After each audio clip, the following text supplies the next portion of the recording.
بسم اللہ الرحمن الرحیم۔ محترم ناظرین، 40 احادیث کا یہ سلسلہ چل رہا ہے۔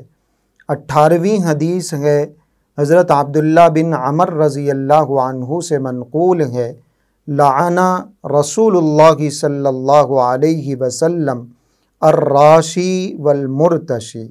لعن رسول اللہ صلی اللہ علیہ وسلم الراشی والمرتشی۔ حضور اکرم صلی اللہ علیہ وسلم نے رشوت دینے والے اور رشوت لینے والے دونوں پر لعنت فرمائی۔ یہ اس روایت کا ترجمہ ہے، ابو داود شریف کی یہ روایت ہے۔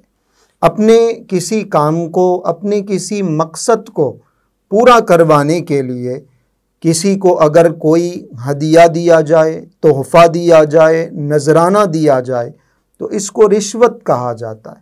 پرانے زمانے میں یہ جو رشوت ہے یہ صرف مخصوص رقم تک محدود تھی کہ ایک ہاتھ سے دوسرے ہاتھ میں کچھ اماؤنٹ دے دیا جاتا، کوئی رقم دے دی جاتی، بند مٹھی کوئی نذرانہ دے دیا جاتا، وہ رشوت ہوتی، اور اس رشوت کے نتیجے میں وہ آدمی کام کو ہمارے لیے آسان بنا دیتا۔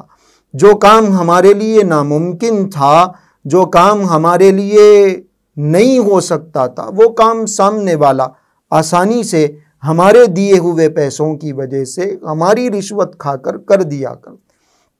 آج کل چونکہ ماڈرن زمانہ ہے، رشوت کی جو شکلیں ہیں وہ بھی بہت زیادہ وسیع ہو گئیں۔ آج کل رشوت صرف پیسوں میں نہیں دی جاتی، کسی کو اگر ہم نے بلا کے ڈنر کروا دیا اپنا کام پورا کروانے کے لیے، یہ بھی رشوت ہو سکتی۔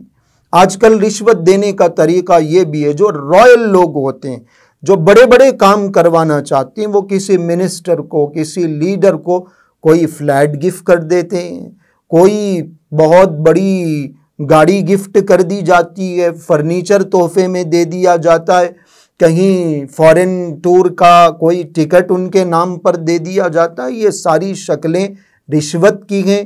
چونکہ اس رشوت کے نتیجے میں آدمی کا جو حق ہے وہ حق مارا جاتا ہے، جو حقدار ہے اس حقدار تک وہ چیز نہیں پہنچتی، جو نااہل ہے، جو اس چیز کا حقدار نہیں ہے، اس رشوت کے نتیجے میں وہ چیز اس تک پہنچ جاتی۔ اس لیے حضور اکرم صلی اللہ علیہ وسلم نے ایسے لوگوں پر لعنت بھی فرمائی، اور ایک روایت میں آتا ہے حضور اکرم صلی اللہ علیہ وسلم نے ارشاد فرمایا، الراشی والمرتشی فی النار۔ رشوت دینے والا اور رشوت لینے والا یہ دونوں کے دونوں جہنم میں جانے والے۔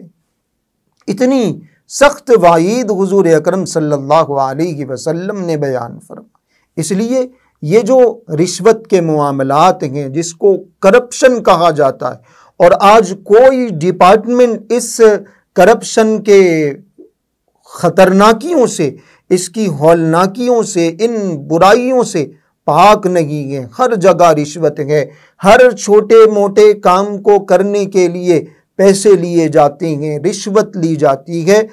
آپ علیہ الصلاۃ والسلام نے اسی کی مذمت بیان فرمائی، اسی کی برائی بیان فرمائی، اور فقہائے کرام نے لکھا ہے کہ رشوت لینا تو کسی بھی صورت میں جائز نہیں ہے، کیونکہ لینے والا جس کام کے لیے لے رہا ہے وہ اس کام کو کرنے کا پابند ہے، رشوت لیے بغیر اس کو وہ کام کرنا ہے۔ لیکن رشوت دینے کے لیے بعض حضرات نے یہ اجازت دی ہے، فقہائے کرام نے یہ وضاحت کی ہے کہ اگر رشوت دیے بغیر ہمارا کام نہیں ہو رہا ہے، رشوت دیے بغیر ہمارے ساتھ زیادتی ہو رہی ہے، اگر ہم نے رشوت نہیں دی تو ہمیں ہمارا حق نہیں مل رہا ہے، کسی اور کو وہ حق مل رہا ہے، کسی اور کو وہ پوسٹ مل رہی ہے، رشوت دیے بغیر ہمارے لیے کام بالکل ناممکن ہے، تو ایسی صورت میں اس گناہ کو، رشوت کو گناہ سمجھتے ہوئے دینے کی اجازت ہے،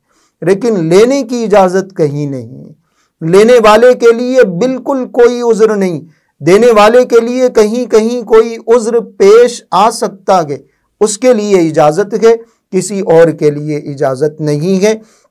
حضور اکرم صلی اللہ علیہ وسلم نے اس روایت میں یہی بات ارشاد فرمائی، اور حضرت عبداللہ بن عمر رضی اللہ عنہ کی یہ جو روایت ہے اس میں رشوت کی قباحت بتائی گئی، کرپشن کی قباحت بتائی گئی کہ حضور اکرم صلی اللہ علیہ وسلم نے رشوت دینے والے رشوت لینے والے دونوں پر لعنت فرمائی ہے۔